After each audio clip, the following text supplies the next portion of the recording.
बढ़ी चली पियाज दर आगु आहरी बढ़िबार आशंका रही। आसतु जानिबा यार सर्विसेस खबर विषय। देश में पियाज दर द्रुत गति में बढ़ी चली। गत 15 दिनर कथा कहबाकू गले पियाज दर 30 रु 50% वृद्धि पाई। वर्तमान देश में पियाजर आगमन अर्थात यार जोगाण ह्रास पाउथुबा बेले ईद उल आजहा तथा बकरीद आसिबा पूर्वरु पियाजर चाहिदा द्रुत गति में वृद्धि पाउछि। एबे पियाज दर वृद्धि को रोकिबा पई केंद्र सरकार किछि पदक्षेप नेबे बोली आशा करा जाउछि।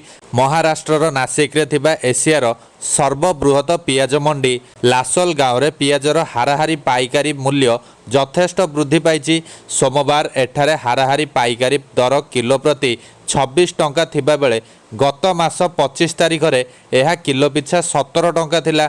तेबे महाराष्ट्रर अनेक होलसेल बजार रे उत्तम मानर पियाज दर किलो पिछा 30 टंका अतिक्रम करिछि। महाराष्ट्र रे पियाज 30 टंका हेबा अर्थात देशर अन्य स्थान रे दर 50 उपरकू उठिबा सुनिश्चित। चाहिदा और जोगाण माध्यम रे व्यवधान जोगु पियाज दर रे सांप्रतिक वृद्धि घटिछि।